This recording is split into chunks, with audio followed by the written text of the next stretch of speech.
resultado del aprendizaje.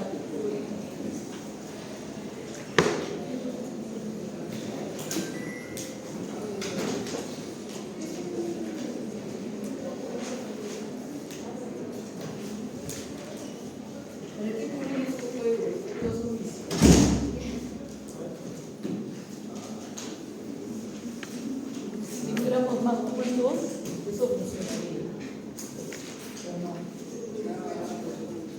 Bueno, el resultado del aprendizaje que algún día tenemos que hacerlo realidad, que dice que ustedes al finalizar la sesión van a aprender las bases teóricas de qué alteraciones, de la hiperemia, de la congestión, del edema y de hemorragia. Pero yo no he visto que en práctica he realizado la congestión, el edema y la hemorragia, ¿no? Pero la hiperemia, bueno, es parecida a la congestión. La única diferencia es que ¿dónde ocurre? Si hemos dicho que la congestión ocurre en las venas, en las vénulas y en los capilares, la hiperemia ocurre en las arterias y en las arteriolas. Reflexión desde la experiencia. ¿Conoces alguna forma de alteración hemodinámica o circulatoria? ¿Conocen o no conocen? Sí, acá hay varias ricas, ¿no?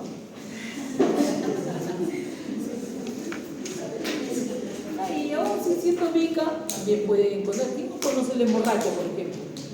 La hemorragia es una alteración hemodinámica. ¿Sí? Bueno, y también dice, y acá nos dicen, no, reconoce la congestión, la hiperemia, la hemorragia, pues ya lo están viendo, ¿no? Por lo menos microscópicamente han visto la congestión, algunos. Hemos visto el edema hoy día, por ejemplo, el edema en el cerebro, ¿no? Todos han visto. ¿Cuál es la característica principal del edema?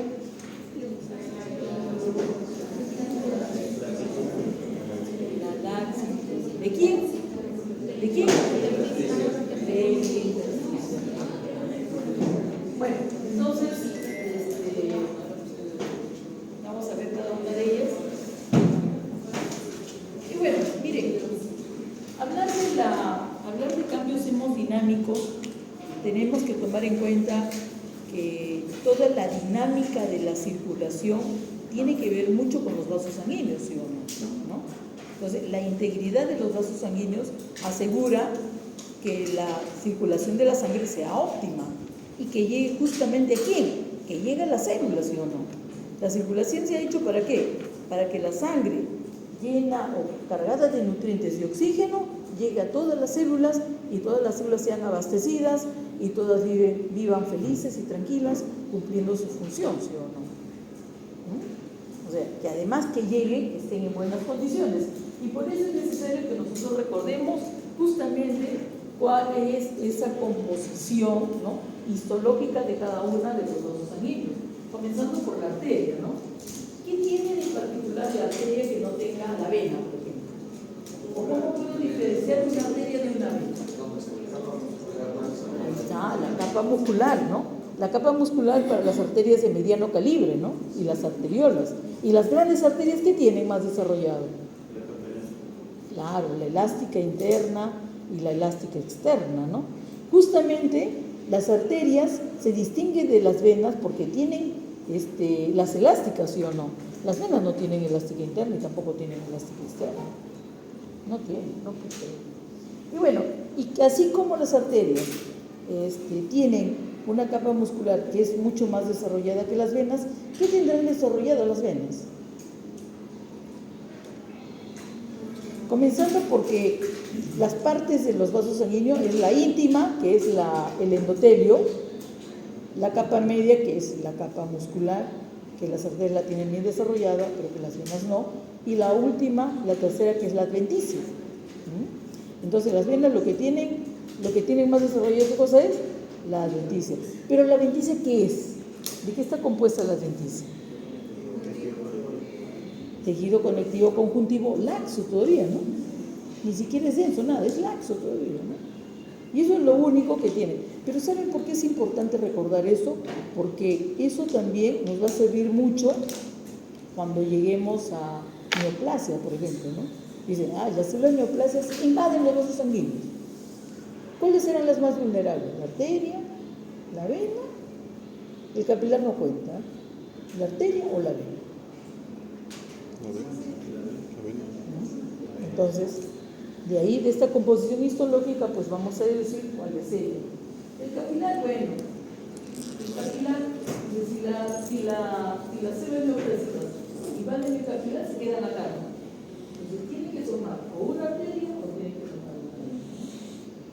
Si toman una arteria, es difícil que la tomen por la caja elástica que tiene desarrollada, por la capa muscular que tienen las arterias, y lo único que le llevaría es sacarla. Entonces, si toma la arteria, acá la llevaría.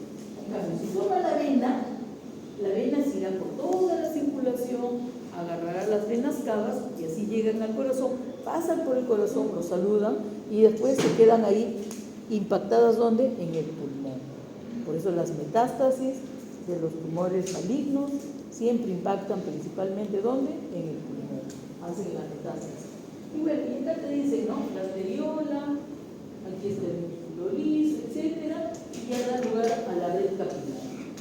Ahí están los capilares, los pericitos que están ahí sosteniendo a estos capilares. Porque los capilares son la rama más pequeña del árbol circulatorio y son el centro del sistema de la microcirculación. De la porción final de las arteriolas se originan las metarteriolas, punto de origen de los capilares. El mayor sistema de comunicación entre las células y la sangre. Ninguna célula viva se encuentra alejada más allá de 20 micras de un capilar para un intercambio eficiente. Por eso creo que la más fácil de poder reconocer es un capilar, ¿no? El capilar lo único que tiene, ¿qué cosa es? Endotelio, nada más, ¿no? La íntima. O sea, no hay pierde en esto. Bueno, ahí está, ¿no? El buen funcionamiento del sistema circulatorio del organismo depende del aporte de sangre a través de sus vasos sanguíneos, que son los que transportan los nutrientes a los tejidos y retira de ellos los desechos del metabolismo y el CO2 también. Pues, bueno, esas alteraciones que vamos a ver se pueden resumir de la siguiente forma. ¿Cuál? Ahí está, ¿no? La hiperemia, la congestión, el edema y la hemorragia. A ver, chicos, ¿qué tienen en común estas dos? La hiperemia y la congestión.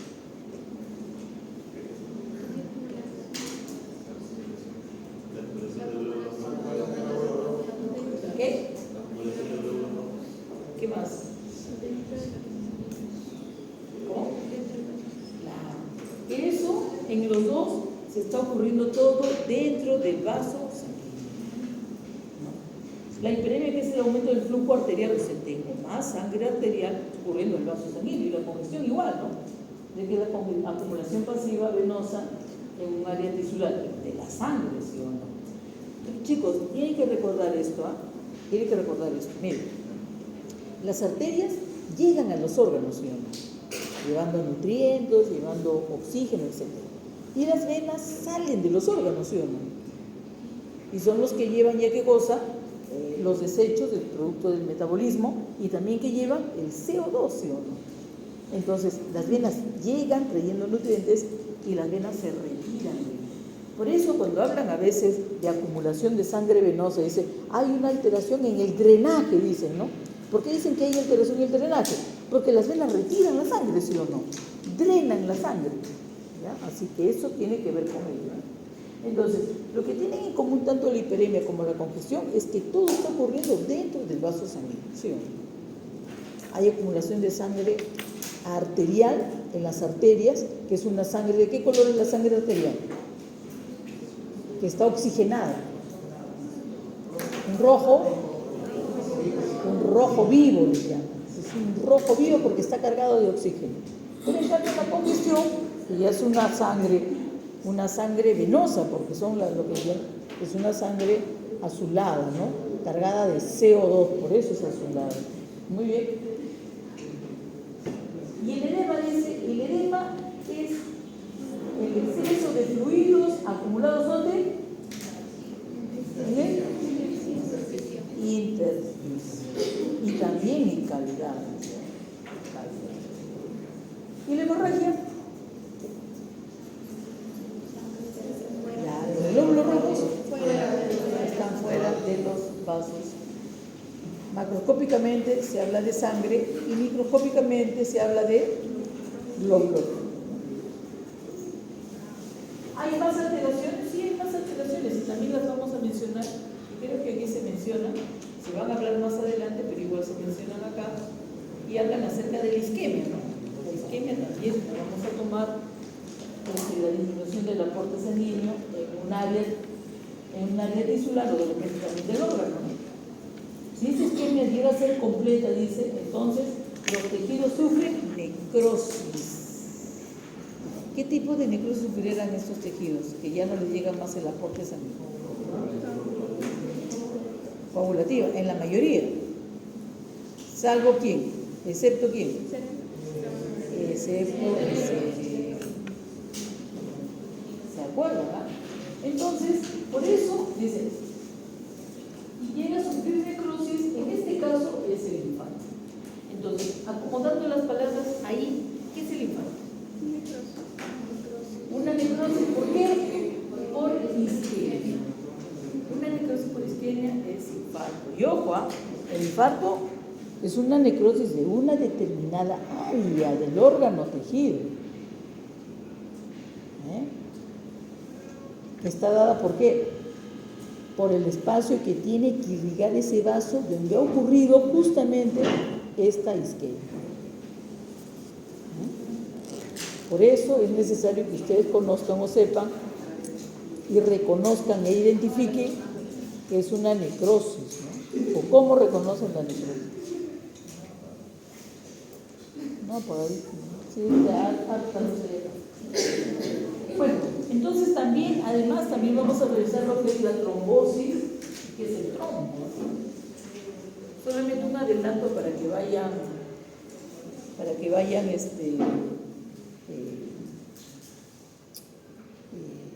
¿cómo decirles? Imaginando que es un trombo, ¿no? Un trombo es un coágulo ahí metido en tu vaso sanguíneo. Pero recuerda que es un coágulo patológico. Como patológico tiene que producir una alteración. ¿Cuál es esa? La obstrucción. Y bueno, también veremos los émbolos. ¿Qué serán los émbolos?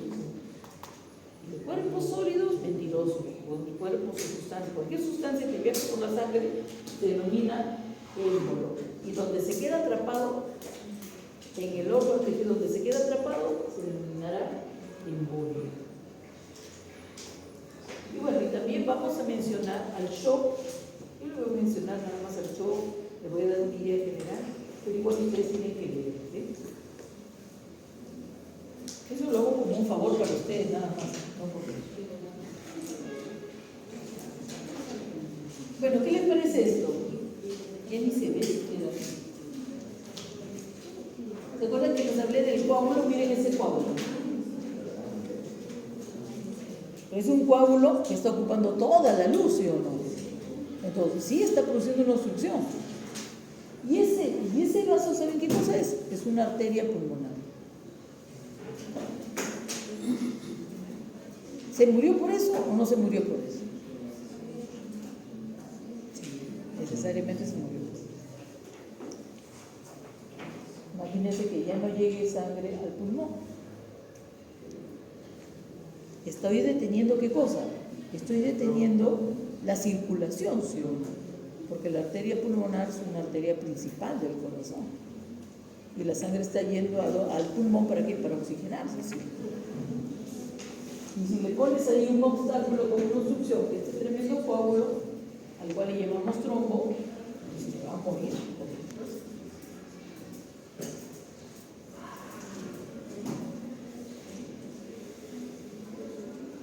Esto es lo que nos pone el libro de, creo que el Zácari, desde Magavi, ¿no? Esto es lo normal, esta es la red capilar, la red circular, la microcirculación, la arteriola, la red capilar y la vena.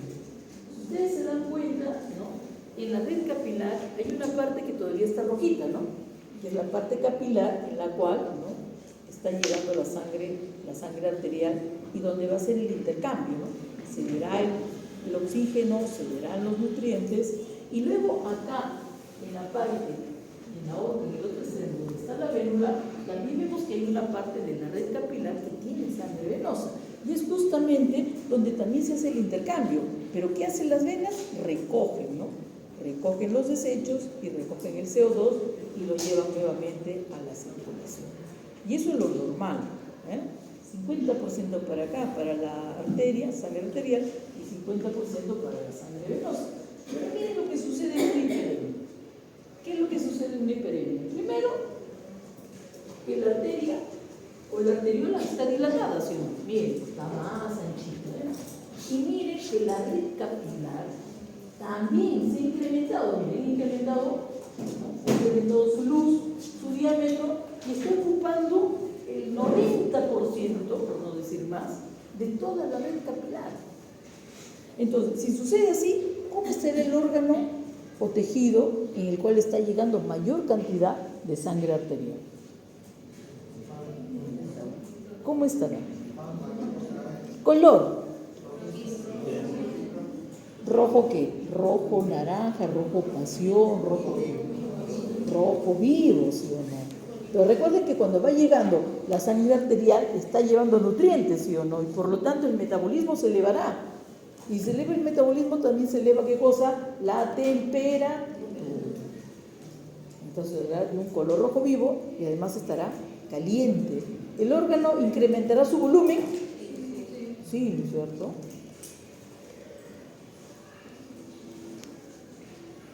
Y ahora viene la pregunta más interesante. ¿Y cuándo veremos eso? ¿Y en dónde veremos eso? ¿En dónde veremos una hiperemia? Y ojo, dicen, ¿no? Podemos citar que hay hiperemia de tipo fisiológica y que hay hiperemia de tipo patológica. Pero la hiperemia patológica lo vamos a ver ¿cuándo? Lo vamos a ver en la inflamación. ¿Quieres saber más de la hiperemia patológica? No te pierdas la tercera unidad, que es inflamación y que es denominado el corazón de la patología, Y vamos a citar solamente a la hiperemia de tipo fisiológica, dice. ¿Dónde podemos ver una hiperemia de tipo fisiológica? Bueno, dice, vas a poder ver en aquellas glándulas de secreción interna. ¿Y qué será eso? Bueno, para que te des una idea, te pongo la glándula mamaria. Activa, muy bien, la glándula mamaria activa, así es. ¿Ustedes han visto la ubre de una vaca Holstein? Que está llena de leche ahí, no está rosada, caliente, y la leche también sale caliente, ¿sí o no? ¿No has tenido esa experiencia? Si no has tenido, tenla, ¿ya? Es muy importante. Toca una mama. Bueno, igual, ¿no? Una perrita también que esté dando de lactar, puedes tocarla, ¿sí o no? Y sin ir muy lejos, hasta las mujeres que están dando de lactar, tócale su mama, está caliente, ¿sí o no? ¿Y la leche cómo sale? ¿Frío o sale caliente? Caliente sale. Claro que no la vas a ver tan rosada, porque nuestra piel es gruesa, ¿sí o no? En cambio, mira la piel, o la piel de una cerdita, ¿no? Que está dando de mamá también, está rosada, caliente, ¿no? O de una perrita que tenga la piel blanca también, ¿no? También está rosada y calientita. Entonces, la glándula mamaria activa es una forma de ejemplo para esta hiperemia, ¿no? Inclusive en la vaca Holstein, tú ves que la vena mamaria, creo que es la vena mamaria, ¿no? Parece una manguera la vena mamaria, ¿no? Por la cantidad de sangre, miren, que está llegando para producir la leche. Es una máquina, ¿no? La Holstein, una máquina. ¿Qué? Pero también nos dicen, ojo, que también nos dicen, oye, el ejercicio también va a producir hiperemia. ¿Pero dónde producirá la hiperemia el ejercicio? En los músculos, exacto. Pero no creas que vas a hacer un ejercicio que hoy día levanto los brazos 5 veces, media hora, sudo un poquito y ya, no. Tiene que ser un ejercicio intenso, ¿no? Como por ejemplo, 5 para las 8:40 y tienes que llegar a la clase de patología y subir 8 pisos. No, y encima es examen, ¿no? Y la profesora no te va a dejar entrar. Se te sube la presión, corres.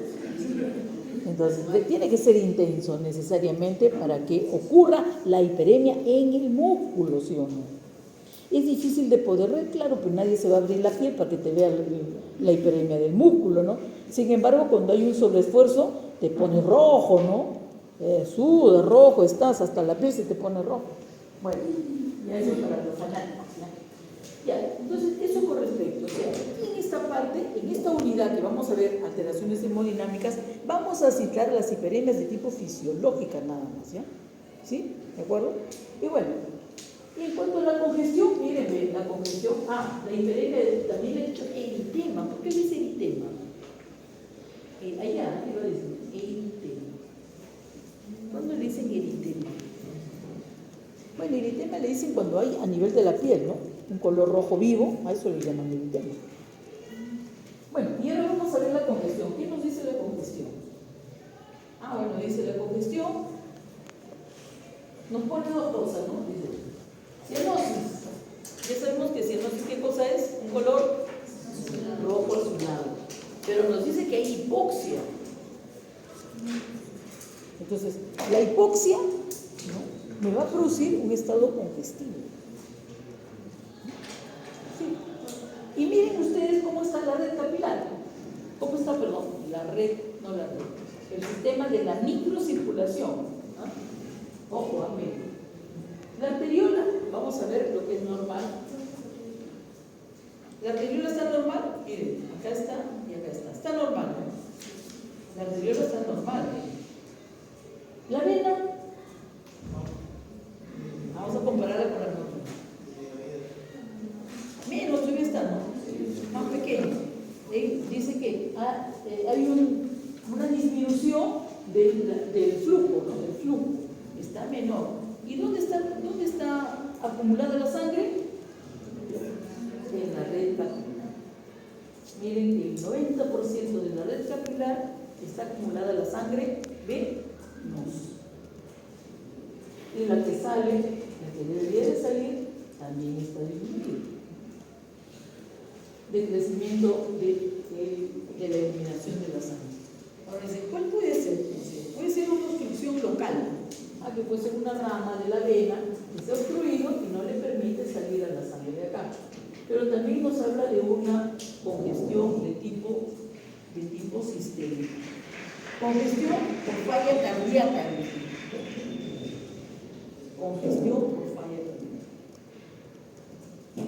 Bueno, vamos a ver entonces qué pasa con esta congestión de cardíaca. Miren, cuando hablamos de congestión, hablamos de una congestión local, que es producto de la obstrucción de una vena, de una rama de una gran vena, o una vena tributaria también le dicen, ¿no? Pero también podemos hablar de una congestión de tipo sistémica o generalizada, donde la causa de esta congestión sistémica se produce por una falla cardíaca. Mejor dicho, para ser más específicos, por una insuficiencia cardíaca. ¿Y qué quiere decir que hay insuficiencia cardíaca? Insuficiencia, no hay eficiencia. O sea, no está cumpliendo ¿qué cosa? Su función. ¿Y cuál es la función? Bombear la sangre. Entonces no está cumpliendo con su ¿qué? Con su gasto cardíaco. Si no cumple con su gasto cardíaco, el corazón es insuficiente.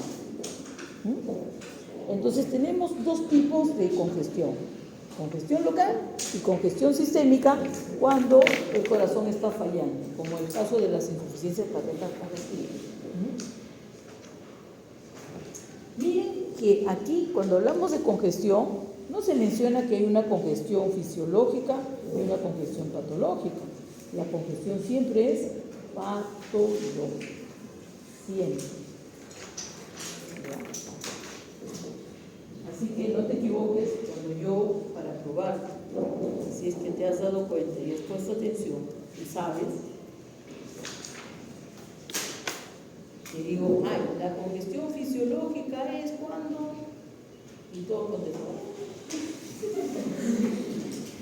Todo comienza a ver. Miren,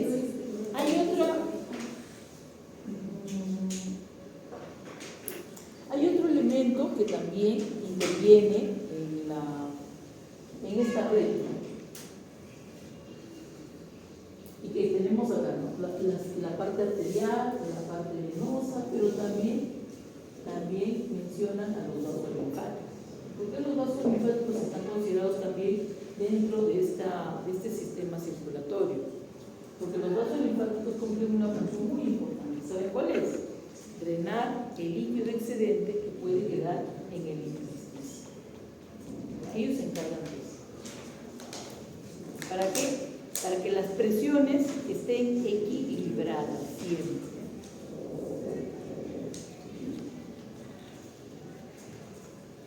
Bueno, ahí está todo lo que hemos hablado.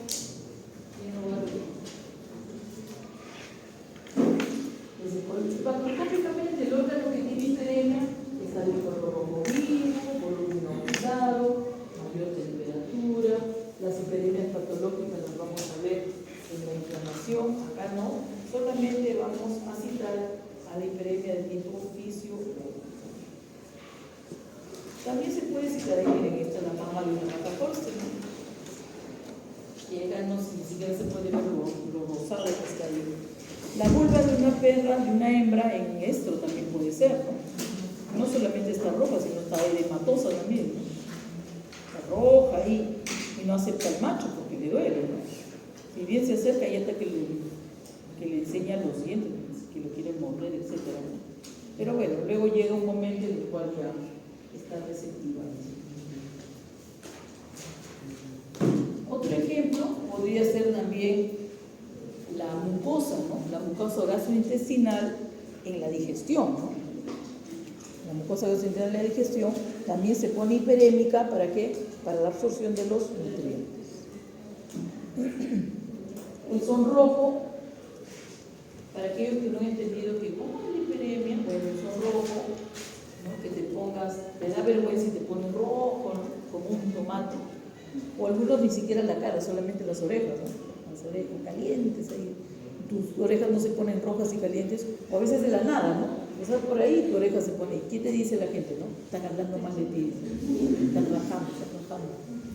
Mórdete el cuello, mórdete la punta del cuello, para que no raje, para que se mordan la lengua. Bueno, el sonrojo y que las orejas se ponen rojas también es un ejemplo de qué cosa, de hiperemia, pero eso es para que entiendan, no me vayan a poner ejemplo si yo les pido en el examen o les pregunto en algún momento, ¿ya? Eso es para entender nada más. A mí no me pongas ese ejemplo porque yo ya le entendí hace tiempo.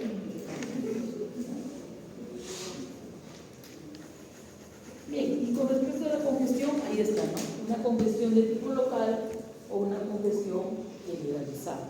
Cuando hablamos de la generalizada o sistémica, estamos hablando que afecta a órganos, afecta a todos los órganos, y esto sucede porque hay una insuficiencia cardíaca.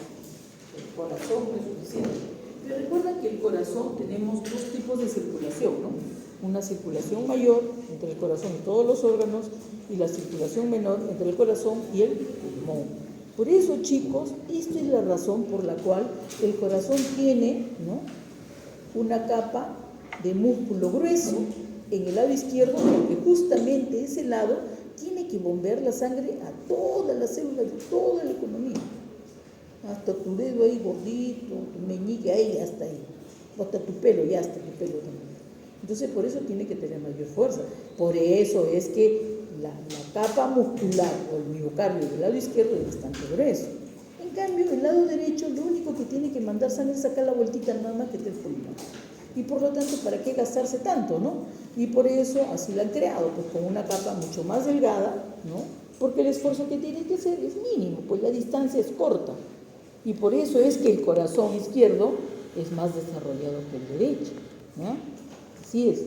Y no te olvides, ¿ya? Ni te confundas tampoco, ¿ya? Yo cuando pregunto, a ver, de todo se pone. Para todos. ¿Qué lado esté más desarrollado? Se pone. Cuando hay presión, le pregunto, cuando hay presión en el corazón, ¿quién es el que sufre más? ¿El lado derecho o el lado izquierdo? Y todos están pensando. Tiene que ser el lado en el cual el grosor de la pared es más delgada, si uno va a sufrir más esta cosa. Bien, entonces dice, pero además también debemos decir una cosa, que puedo tener una insuficiencia cardíaca congestiva del lado izquierdo o que puedo tener una insuficiencia cardíaca del lado derecho. O sea, algo que tenga que ver con la circulación mayor y algo que tenga que ver con la circulación menor. Muy bien, entonces, ¿qué pasa cuando yo tengo una insuficiencia cardíaca congestiva izquierda. ¿Quién se congestiona? ¿Y qué pasa cuando tengo una insuficiencia cardíaca del lado derecho? ¿Quién se congestiona? ¿Cómo podemos saber eso? Adivinando, porque te puedes equivocar, o tienes mucha suerte. Si tienes una suerte brava, así, ya fatal, así que todo te sale bien, ya, métela a la suerte. Pero si no, como todo el mundo, mejor aprende, ¿ya? Aprende a ver la circulación para que veas quién se afecta. Y por eso utilizas esto. Mira, este puedo quitar para entender quién se congestiona cuando tengo una insuficiencia cardíaca congestiva del lado derecho o del lado izquierdo. Comenzamos por el izquierdo, ¿no? ¿Sí? ¿De acuerdo? Este es el lado izquierdo. A ver, del lado izquierdo, ¿por dónde sale la sangre del lado izquierdo para que lleve sangre a toda la economía? ¿Por dónde sale?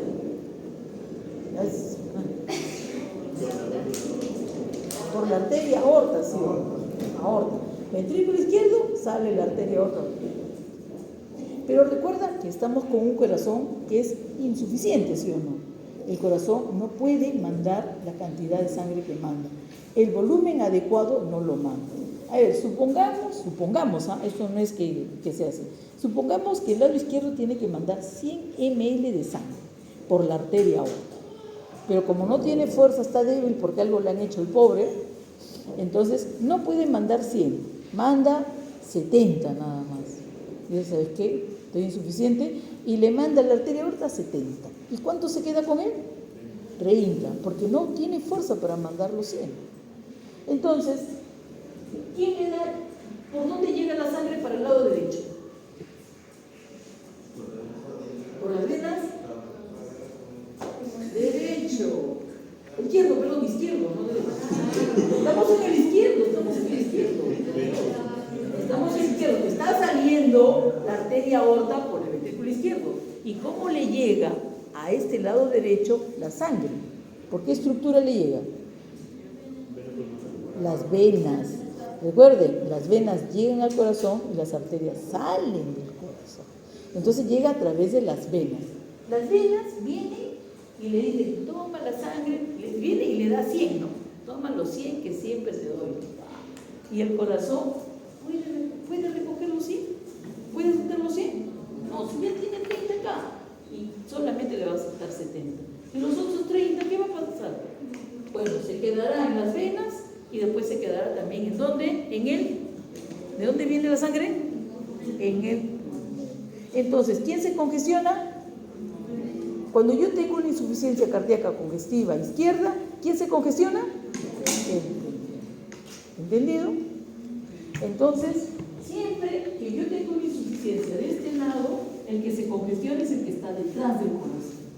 ¿En el izquierdo quién está detrás del corazón? No. ¿Sí? Así es, muy bien. Entonces, congestiona el pulmón. Quiere decir que el pulmón va a estar lleno de sangre, ¿qué? Venosa. Llena de sangre venosa. ¿Cómo estará el pulmón? ¿Qué color tendrá el pulmón?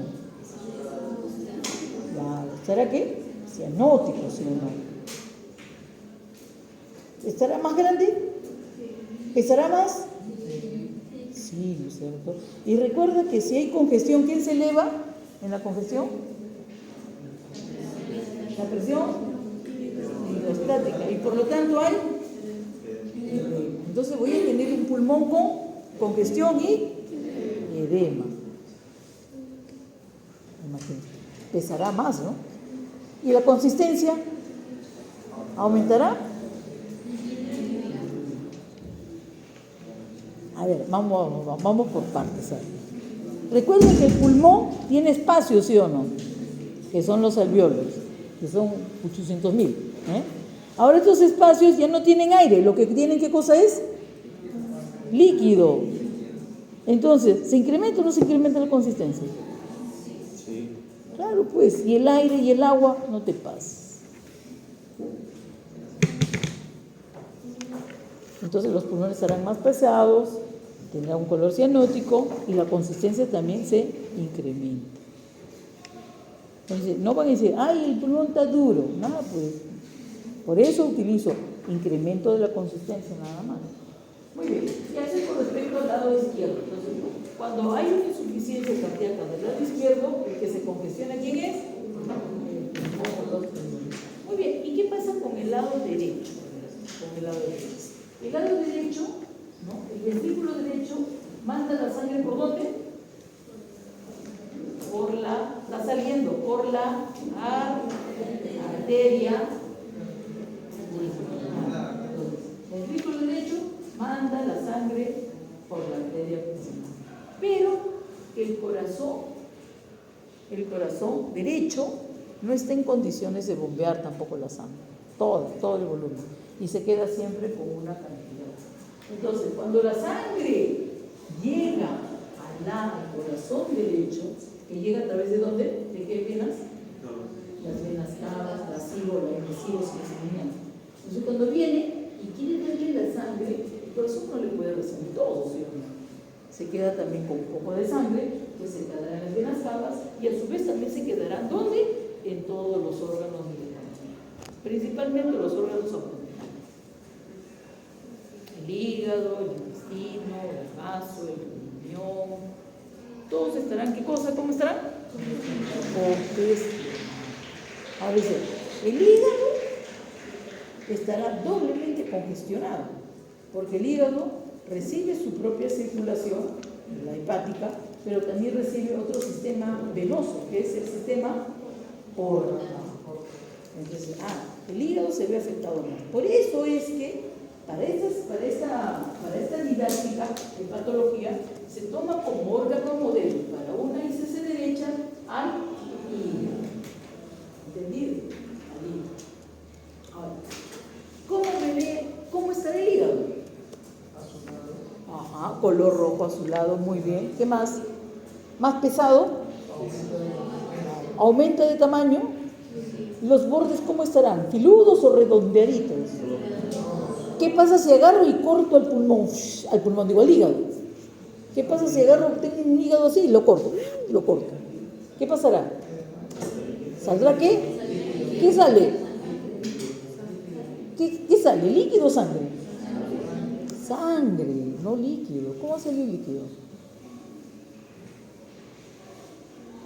Saldrá sangre. A ver, pregunta, ¿ustedes creen que en el hígado puede ocurrir edema? ¿Sí o no?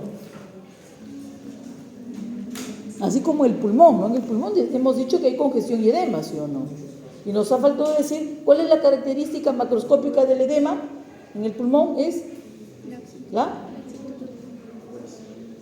macroscópicamente, la laxitud es micro. Característica principal del edema en pulmón: la sustancia espumosa. Así como tu espuma cuando te sirves tu vaso de chela ahí, la cerveza, ¿no? Que es una espuma blanquita, que a algunos no les gusta, pero sí ese es el atractivo de la cerveza, ¿no? O quieres tomarte una cerveza amarilla, sin nada. Cuando ves espumosa te dan ganas de tomar, ¿no? Te llama, es atractivo, te da gusto, te dice, qué bonito, ¿no? Qué bonito. Y algunos se quedan solamente mirando nada más, no les gusta tomar. Es amargo. Bien, entonces, ¿sí o no? ¿Podemos encontrar edema o no podemos encontrar edema en el hígado? ¿Qué dicen ustedes? A ver, piensen. Hemos dicho que para que salga el líquido, necesariamente tiene que haber, ¿qué cosa? Tiene que haber un espacio donde el líquido se pueda expandir, ¿no? Y hemos dicho que los sitios donde se puede expandir es el intersticio, ¿sí o no? ¿Hay intersticio en el hígado?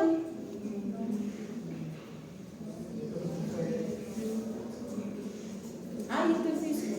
¿Hay algún espacio donde el líquido puede salir? Pero son capilares. Si el líquido, ¿del líquido dónde sale? ¿De dónde sale? ¿De dónde sale el líquido? De los vasos sanguíneos, pues de la sangre sale el líquido. Entonces, ¿sí puede ocurrir edema en el hígado o no puede ocurrir edema en el hígado? ¿Hay espacio suficiente para que el hígado pueda salir y diga, ay, me voy a expandir? Si el hígado no tiene espacio, ¿y el espacio porta?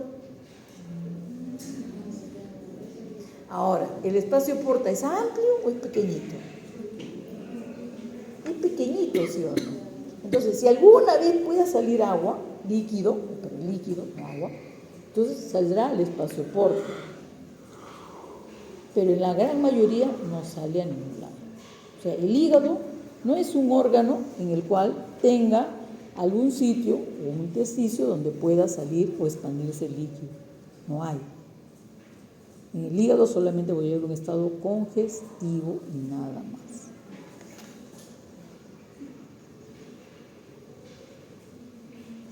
Entonces, yo creo que este dibujo es básico para poder entender esto. Pero también tienes que entenderlo. Si no entiendes el dibujo, tampoco no vas a poder entenderlo. Pero sí, ya lo habrán entendido en oficio, ¿no? Y estos, chicos, es la imagen microscópica de la congestión. Creo que ya lo vimos, ¿no? Miren, estos vasitos que están acá, que están llenos de glóbulos rojos, todos son capilares. Todos son capilares. ¿Cómo están los capilares, chicos? ¿Qué me dirían cómo están los capilares? Bien. ¿Pero saben lo que es pectórico?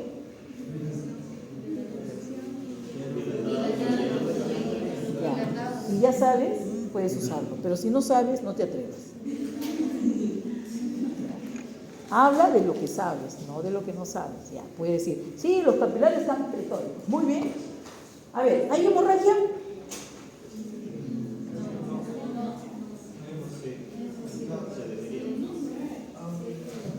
¿Quién ha mencionado la hemosiderina para darme un premio? ¿En serio? No, ¿por qué se ríe? En serio, ¿quién ha sido? Dígame. Un punto lo voy a poner. Bueno. ¿No quiere? No. Bien, ¿hay hemorragia o no hay hemorragia? Recuerden que estamos viendo la hemorragia a nivel microscópico. Y hemos dicho, ¿cuál es la principal característica de una hemorragia microscópicamente? Glóbulo rojo fuera del vaso sanguíneo. ¿Hay glóbulo rojo fuera del vaso sanguíneo, sí o no? ¿Y este? ¿Fuera? Yo he preguntado de Pérez, yo he dicho, ¿hay hemorragia o no hay hemorragia? Nada más. Y la definición es sencilla, ¿no? Glóbulo rojo fuera del vaso sanguíneo. ¿Hay o no hay? Sí. Ya, van a su casa, abren su laptop y ahí verán, ¿ya? Pero ahí traten de calificarla, ¿no? ¿Será escasa, será regular o será abundante? Ya, entonces ahí vean, ¿ya? Yo no he dicho, hay bastante, no he dicho así, he dicho, ¿hay o no hay? ¿Habrá 3 glóbulos rojos fuera? ¿Eso es hemorragia o no es hemorragia? Sí. ¿Y? Así que, sigamos. A ver, otra cosa, chicos, otra cosa. Todo lo que estamos viendo acá, se supone que esto es, ¿hay intersticio o no hay intersticio? ¿Se ven las fibras colágenas o no se ven las fibras colágenas? Sí. Son paquetes irregulares, hemos dicho, porque no todos siguen una misma dirección. Ahora, ¿cómo están esos paquetes? ¿Están comprimidos? ¿Hay espacios o no hay espacio? Y cuando hay espacio, hemos dicho que se debe, eso es una laxitud. Ese es el efecto del líquido que ha salido acá, al intersticio. Entonces, acá también hay edemas. Tengo un estado congestivo que también tiene hemorragia y también tiene edema. ¿Y por qué se produce el edema? ¿Por qué se produce el edema? Por el aumento de la presión hidráulica. ¿Por qué? Porque hay congestión. Ya están aprendiendo.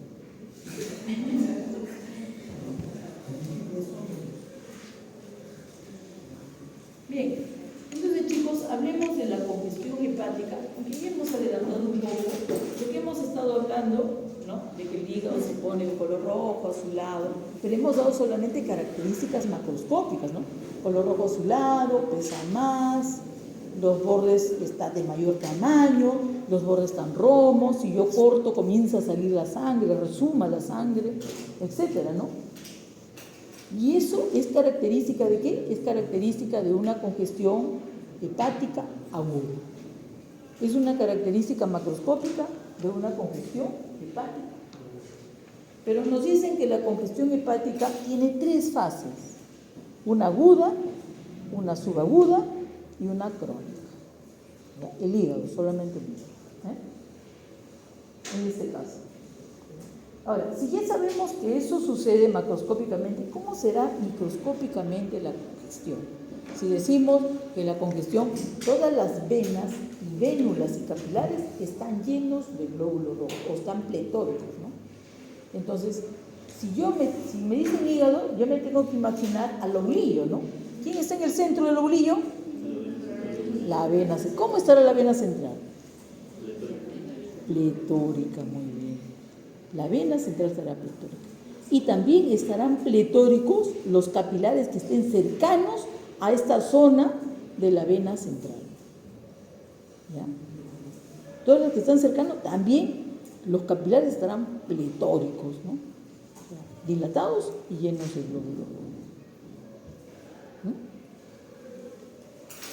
Mire, en algunos casos y en algunas láminas, muchas veces no vamos a encontrar muchos glóbulos rojos, pero sí vamos a encontrar a los capilares dilatados.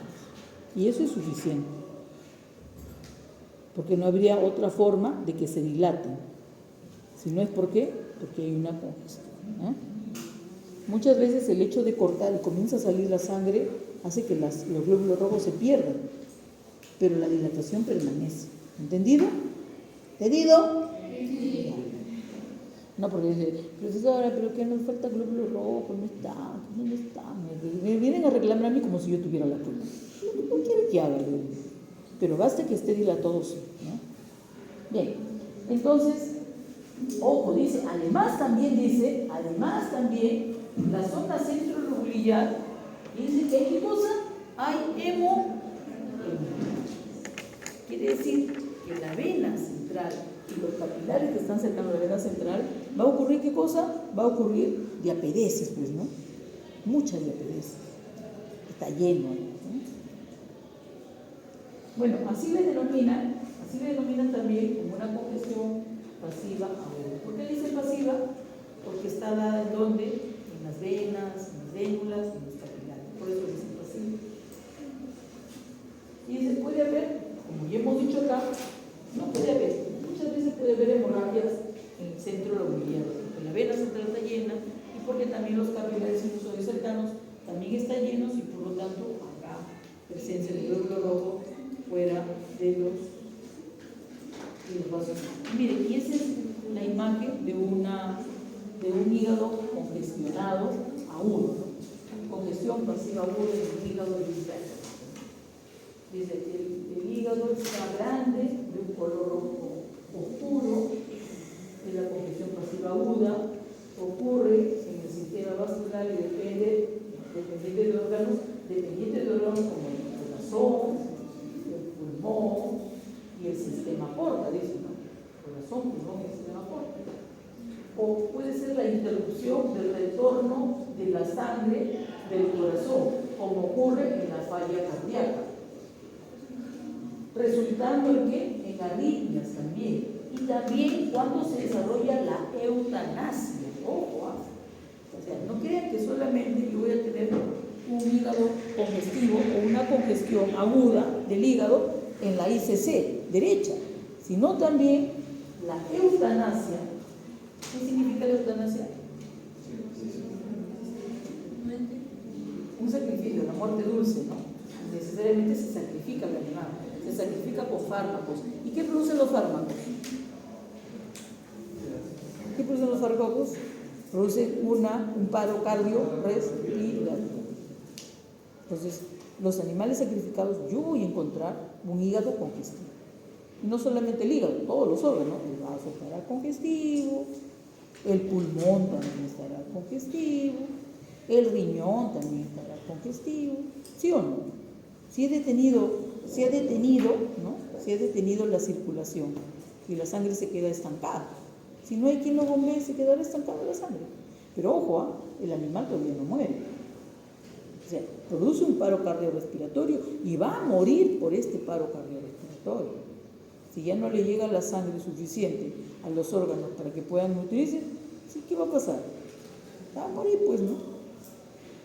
Entonces, la sangre se va a acumular en los órganos, especialmente en el hígado, en el riñón, en el pulmón, etcétera, y por eso se produce la muerte. Entonces, recuerden que la eutanasia también es una causa de ¿qué? De congestión, ¿no? En los órganos, hígado, vaso, riñón, no como algunos, ¿no? El informe de necropsia. El hígado se encontró congestionado porque tenía insuficiencia cardíaca congestiva y era un cuy de 2 meses de edad. De 2 meses de edad, un cuy muy chiquito que alcanzaba la palma de mi mano. Que le encontraba congestivo el hígado y dice que tiene insuficiencia cardíaca congestiva. ¿Cómo va a tener un cuy tan pequeño?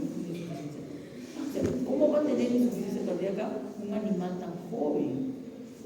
Si esa congestión no es por insuficiencia cardíaca, sino es ¿por qué? Por el sacrificio, por la eutanasia.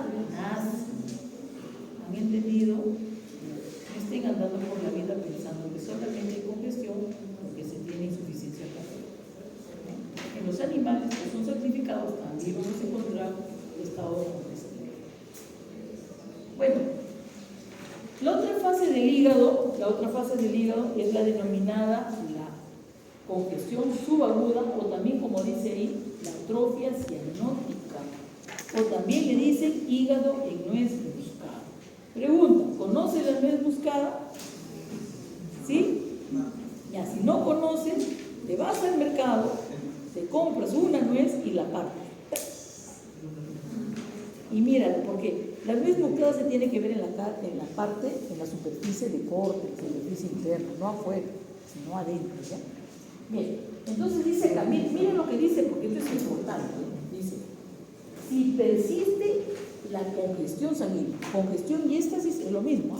Dice, si persiste la congestión en el tiempo, si persiste la congestión, los cordones hepáticos, porque es lo mismo que las trabéculas, los cordones hepáticos que sufren atrofia. ¿Por qué? ¿Por compresión o no?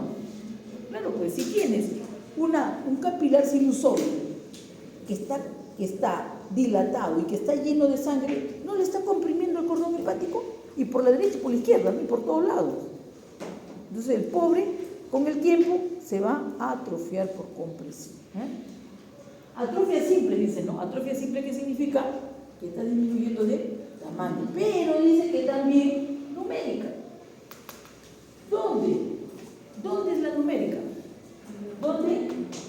En el centro del oblícuo, donde la vena central estaba llena, ¿no? Pletórica, junto con los capilares sinusoides. Ahí, esos hepatocitos desaparecerán, morirán. Entonces, ahí, todos los que están cercanos a la vena centrolobular van a morir. Y los otros sufrirán atrofia, ¿no? Pero dice, ojo, ¿no? Y en estos centros donde ha habido la hemorragia, suele aparecer ¿qué cosa? La hemosiderosis. Pero ha transcurrido un tiempo, o sea, ha dejado de ser aguda y se está convirtiendo en subaguda para que recién pueda aparecer ¿quién? Los macrófagos cargados de hemosiderina. Entonces quiere decir que en todos los casos agudos yo no voy a ver macrófagos cargados de hemosiderina. ¿Estamos de acuerdo? Cuando es subagudo, ahí recién voy a ver a los macrófagos justo donde me ha ocurrido hemorragia. ¿Dónde? En la zona central del lóbulo. Pero me dice también que la zona perilobulillar, ¿qué va a aparecer en la perilobulillar? Y cuando hay estenosis, ¿qué color se ve? Amarillo. Entonces quiere decir que el hígado, voy a poderlo ver, ¿qué cosa? Voy a poder notar los lobulillos, ¿sí o no? La parte central del lobulillo será oscura por la hemorragia y la parte periférica del lobulillo será pálida por la esteatosis. Y así será, ¿no? Rojo, pálido, rojo, pálido, rojo, pálido, rojo, pálido. ¿Y a quién se parece? A la nuez moscada. Pero yo no comprendo. No, yo no entiendo. ¿A qué será eso? No, ni siquiera me puedo imaginar. No te preocupes, que aquí te han puesto una fotito para que digas, no sé, ahí está la nuez moscada también, si no quieres ir al mercado y comprarte una, está partida también, ¿crees? Y estas son las oscuras y son las claras, ¿no? Acá en el hígado, todas las zonas oscuras donde probablemente puede ocurrir o congestión o puede ocurrir hemorragia, y estas zonas pálidas es la zona perilobular. ¿Y a eso cómo se le llama? Hígado en nuez moscada, porque tiene una semejanza con la nuez moscada, pero una semejanza macroscópica, más macroscópica que microscópica, aunque también se puede ver la microscópica. En la microscópica, ¿qué es lo que vas a ver? La esteatosis, ¿no? En la periferia, en la zona periférica, lobulillo, y los macrófagos debemos ir a ¿dónde? En la zona centro lobulillo. Y también vas a ver la atrofia de los cordones. Sí, claro. Sí. Claro que no vas a ver, vas a ver un montón, ¿no? Pero vas a ver, vas a encontrar.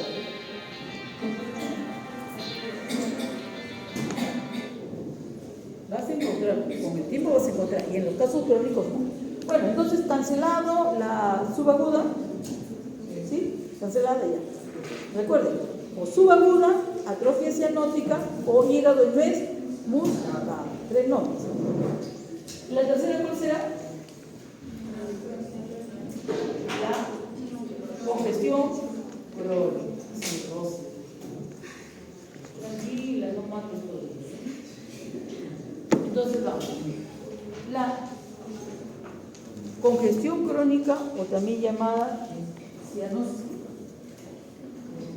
induración cianótica, dice, ¿sí? En macro, la consistencia de la subaguda. ¿Cómo? En la subaguda, creo que es disminuida la consistencia. ¿Cómo? Consistencia disminuida en la subaguda. Pues, sí, yo creo que no hay mucha variación. No hay mucha variación. Bien, entonces, ¿qué vamos a ver en una congestión crónica hepática? Hay atrofia. El hígado está atrófico. ¿Qué quiere decir atrófico? Que ha disminuido de tamaño. Es decir, la atrofia y la necrosis explica la disminución del tamaño del hígado. ¿La atrofia de quién? De los cordones hepáticos. Y la necrosis también de los hepatocitos que se encontraban en la zona centro-lobular. Van a disminuir el tamaño del hígado, dice. En la induración, o sea, en el proceso crónico, ¿hay qué cosa? Fibrosis. Recuerden que la fibrosis es el tejido que está reemplazando a las células que ya se han muerto, ¿sí o no? Que en estado de necrosis. La fibrosis lo reemplaza. Ya no están los hepatocitos, pero está la fibrosis. Especialmente, ¿dónde? ¿Quiénes son los que se han muerto? Los que estaban alrededor de qué? De la vena central. Entonces, mi fibrosis va a encontrarse ¿dónde? Alrededor de la vena central. Y a esa fibrosis alrededor de la vena central le denominan ¿qué cosa? La cirrosis cardíaca. ¿Entendido? ¿Sí? ¿Sí? ¿Señorita, entendido? ¿En serio, de verdad? Tu cara no dice, no dice. Ojo, dice, en el vaso de los riñones, ¿qué más? Bueno, todos los órganos parenquimatosos se va a ver todo lo que estamos hablando del hígado. Igualito, todo. Especialmente los parenquimatosos. En el intestino no vas a ver eso. No es un órgano parenquimatoso, sino es un órgano membranoso. Muy bien. ¿Y qué hay del pulmón? En el pulmón, el estado congestivo solamente tiene 2 fases, un agudo y un crónico. Entonces, en la fase inicial, o la congestión aguda, se va a producir una ingurgitación capilar. Bueno, ingurgitación es casi un sinónimo de fletorio, es sinónimo. Lo que pasa es que en el pulmón, los capilares que están rodeando totalmente al alveolo, ¿no? Están tan llenos de glóbulos rojos y tan dilatados que tú no puedes delimitar un capilar de otro capilar. Y lo único que ves es solamente que hay muchos glóbulos rojos, ¿no? Así dice. Es como si tuviera, algunos autores dicen, ¿no?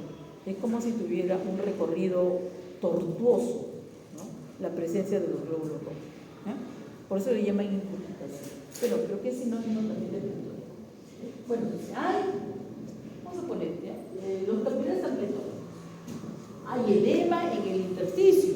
Ahora, el intersticio de la pared del alveolo es bastante escaso, ¿sí o no? Entonces, a veces es imposible poder verlo. En muchos casos ni siquiera se puede ver. Pero este líquido, este edema, lo voy a ver mejor, ¿dónde? En el espacio alveolar. Edema alveolar. Y extravasación de algunos eritrocitos. ¿Qué otra cosa me dice? El edema pulmonar puede conducir a la muerte. Recuerda que esos espacios son espacios de intercambio gaseoso y ahora están siendo reemplazados ¿por qué? Por líquidos.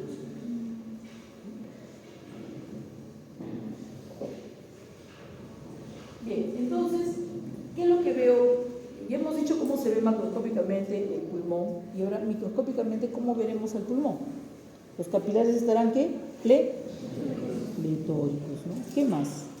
¿Glóbulos rojos que escapan a los espacios alveolares? Sí, ¿no? También. Pero además también tenemos el edema. ¿Cómo veo microscópicamente el edema? Entonces, vamos a decir que es una sustancia acidófila o eosinófila, como quieran, pero tenue. ¿Y esto por qué? Porque es un líquido que no tiene, ¿qué cosa? Proteínas. ¿Ya? O es escaso o no tiene proteínas. Pero además también de esta sustancia acidófila o eosinófila, también vamos a ver espacios, ¿no? En forma de vacuolas, que no vienen a ser otra cosa que las burbujas, ¿no? Las burbujas de aire. Entonces, siempre que la sustancia sea un líquido, siempre voy a ver las vacuolas. Siempre que sea un líquido, se va a formar, ¿qué cosa? Las burbujas de aire. Siempre. Yo puedo tener un líquido, un trasudado, como también puedo tener un exudado. En la inflamación también se puede producir un líquido, pero es un líquido rico en proteínas que se llama exudado. Y también se va a mezclar con el aire y también va a producir burbujas. ¿Sí? Pero hay diferencias entre los dos. Pero igual, el líquido que salga hacia el espacio alveolar se va a juntar, se va a unir y va a formar las burbujas de aire. ¿Entendido? Entonces, hay la sustancia acidófila, tenue, y la presencia de vacuolas que no son otra cosa que los burbujas de aire.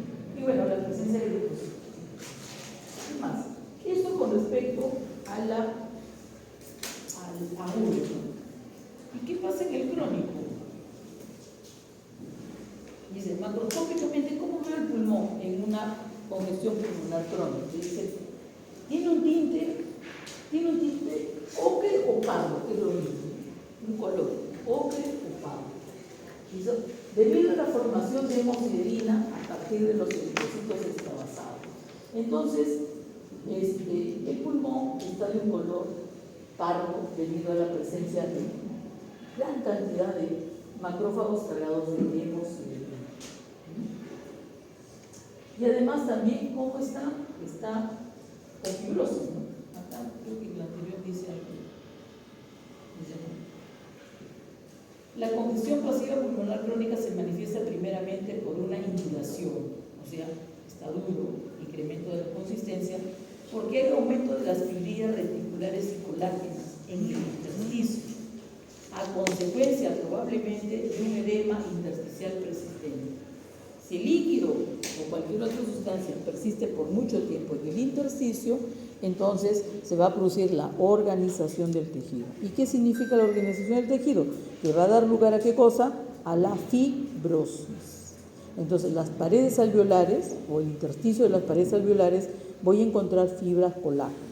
Y esas fibras colágenas incrementan la consistencia del pulmón. Es un pulmón que no colapsa. Tú haces la necropsia, entras a la cavidad torácica, se pierde la negatividad, el pulmón no se contrae ni se colapsa, se queda en su mismo sitio. ¿Y eso por qué? Por la fibrosis. Entonces, el pulmón con fibrosis tiene un color pardo debido a la cantidad de macrófagos cargados de hemosiderina. Y estos macrófagos cargados de hemosiderina, que están descamados, digo que están solamente presentes en la luz, son llamados las células de la insuficiencia cardíaca. Macrófagos cargados de hemosiderina en una congestión crónica pulmonar son denominadas las células de la insuficiencia cardiaca, ¿sí? Así se llama, así las llaman. Bueno, ¿cómo se denomina? Yo puedo denominarle congestión crónica pulmonar o también puedo decir que es una induración parda pulmonar. ¿Sí? ¿De acuerdo? Entonces terminamos con la congestión de tipo sistémica o generalizada. Miren, y este es el pulmón, miren, ¿qué les parece? No se ve bien, pero tiene un tinte medio pardo, ¿no? ¿Es de perro o no es de perro? Y así es de perro, necesariamente tengo que ver qué cosa, la andrastosis. Que no lo veo acá, míralo en tu casa, bien tranquilo. No te convences, agarra el Zaccary, busca el libro, busca el capítulo de congestión y ahí lo vas a ver. Más bonito. Y mira sobre todo si hay o no hay antracosis. Porque si hay antracosis, atraca que es perro. Si no hay antracosis, entonces el doctor nos está engañando, ¿no? Pero así es, la consistencia necesariamente tiene que incrementar. Bueno, y acá nos ponen equilibrio de estáticos gradientes de presiones de lo normal, lo que dice el fisiología. Yo no lo pondría. Bueno, pero la doctora es muy buena, la salida es muy buena. Filtración, no hay movimiento, o hay un movimiento hacia afuera, luego hay un movimiento de absorción y luego ya, ¿no? Acá, por ejemplo, en el lado arterial, la red de filtración de presión es de 10 mililitros de mercurio, en la capilar dice la presión es 0, y acá la venosa dice la filtración, la presión de la filtración es menos 7 mm. El fluido que existe en el capilar dice la presión hidrostática es 35, y luego regresa por vía osmótica y la presión es 25. Acá dice no hay movimiento de fluido en los capilares por la presión hidrostática de 25 y la polaridad también de 25, entonces no pasa nada. En el 125 nadie da nada de 0. Pero acá en el lado venoso sí, en el lado venoso hay una presión de 18 y con 25 entonces puede llegar a recoger la sangre, ¿no? La presión hidrostática es la que ejerce la sangre y da lugar al movimiento de líquidos hacia afuera, y la presión oncótica del plasma la da por las proteínas y en la cual produce movimiento de líquidos hacia adentro, ¿no? Entonces, si esta se eleva o esta disminuye, lo que voy a tener que cosa es la salida de líquido, solamente de líquido, nada más, no hay otra cosa. Y acá te lo están poniendo, el líquido sale también por esos necesitas celulares, pero lo único que se está perdiendo es solamente líquido, las proteínas no salen, es imposible que salga. Y bueno, y si llegaran a salir en una cantidad muy mínima. Bueno, y acá nos ponen, ahí está la vena, la vena, la parte de capilares, la parte de la sangre o la arteriola, y ahí están los linfáticos, ¿no? Que también recogen la sangre por exceso. Aquí están las células, aquí está el linfa, que trata de recoger el excedente de líquido.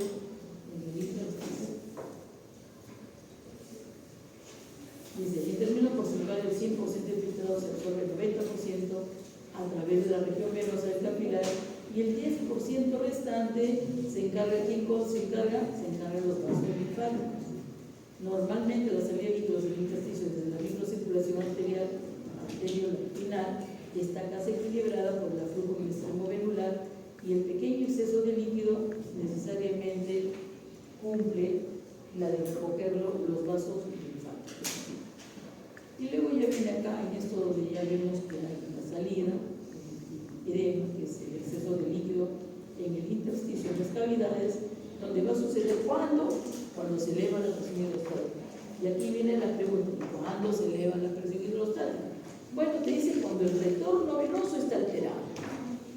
¿Cuándo está alterado el retorno venoso? En la insuficiencia cardíaca congestiva. Las venas van a estar cargadas de sangre. En la insuficiencia cardíaca, todas las insuficiencias cardíacas congestivas, las venas van a estar cargadas de sangre. La cirrosis hepática también me produce una congestión, una elevación de la presión. Me puse congestión. Hiperemia no tiene nada que ver.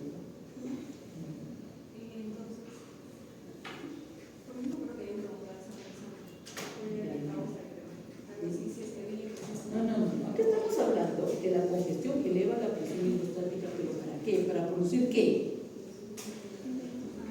¿Para producir qué? La presión es para producir edema. Edema. ¿La hiperemia produce edema? Absolutamente no. Bueno, ¿cuánto baja la presión oncótica? Cuando baja la presión oncótica por la osmótica, habrá edema también, ¿sí o no? ¿Cuánto baja la presión oncótica? Cuando hay estados de hipoproteína. ¿Y eso qué significa? Que los niveles de proteína de la sangre están. Glomerulopatías, quiere decir que los glomérulos están filtrando la sangre, estoy perdiendo de repente proteína por la orina, es un estado de proteinuria. La cirrosis, que es un estado casi terminal del hígado, en el cual ya son incapaces de poder sintetizar las proteínas de la sangre, las proteínas del sistema de coagulación y otras más. Una desnutrición severa, yo le pondré, no cualquier desnutrición, severa, muy severa. Bueno, y la obstrucción linfática también. Si los vasos linfáticos están obstruidos y son los encargados de drenar el 10% del excedente, si no están activos o están con obstrucción, el líquido se va a quedar ahí y por lo tanto va a haber edema. Entonces, cuando hay obstrucción linfática, también voy a tener edema. Eso puede ser por inflamación o puede ser también postquirúrgica, ¿no? Una extracción de los vasos linfáticos, ¿no? En un gran territorio puede llevarnos también a un estado de edema. Ya, eso lo leí. Bueno, esto sí, ya los líquidos, el laxus, así que habíamos hablado. Entonces, puede desarrollarse edema de los distintos órganos, pero de manera especial en los tejidos laxos. ¿Quién tiene tejido laxo? El tejido subcutáneo, por ejemplo, es laxo.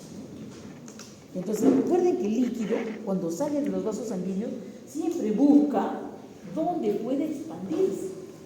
Y el sitio donde puede expandirse generalmente pueden ser los tejidos laxos, como el tejido subcutáneo. Recuerden que nuestro tejido subcutáneo es laxo porque eso permite, ¿qué cosa? El movimiento del cuerpo. El tejido subcutáneo es el que une la piel al cuerpo. Y por eso tiene que ser laxo. Porque si no, no nos podríamos mover, imagínense, ¿no? Si no fuera laxo. Estaríamos moviendo como robots, ¿no? Un poquito por acá, un poquito por allá. Más en las aves, ¿no? Las aves tienen un tejido subcutáneo mucho más laxo todavía. Y no cuando comes tu pollito a la brasa, le sacas el cuello. Y algunos se lo comen. Las aves sí, ¿no? Y sobre todo las que vuelan, más todavía, ¿no? Para que les permitan un movimiento bastante amplio.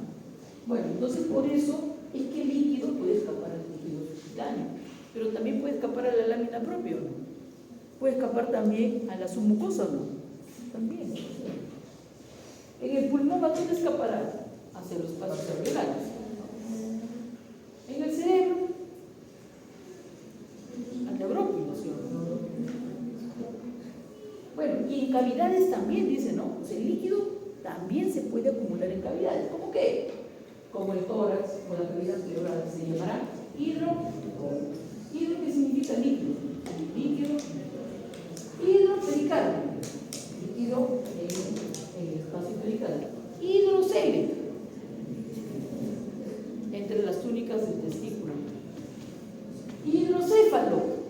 En el hidrocéfalo, el que se está acumulando, ¿qué cosa es? El líquido céfalo-raquídeo. ¿Pero en qué cavidad? En los ventrículos laterales del cerebro. Pero esta acumulación de líquido céfalo-raquídeo en los ventrículos laterales se debe principalmente a obstrucciones de los agujeros o de los canales que no permiten que se drene el líquido cefalorraquídeo. Y el líquido se va acumulando más en los ventrículos y cuanto más se acumule, comprimen al cerebro y lo pueden llevar hasta una atrofia. No, que lo llevan a una atrofia. ¿Hasta dónde puede llevar la atrofia? Hasta convertir al cerebro del grosor del hueso del cráneo. Y eso, por ejemplo, en los animales, bueno, los animales que no tienen tanto desarrollo del cerebro como los humanos, puede darle algunas limitaciones, sí, le puede dar algunas limitaciones. Además, con bastante agua, el cerebro pesa o no pesa más. Y este peso hace que los ojos muchas veces se caigan. Es decir, que la córnea ya no se va a ver, y lo que se va a ver más es la esclerótica, porque carga el peso sobre los ojos, carga el peso sobre el quiasma óptico. Y si este peso del cerebro presiona el quiasma óptico, el animal ya no ve. Inclusive hasta sordito también se puede poner. Y bueno, creo que hasta acá nomás digamos, porque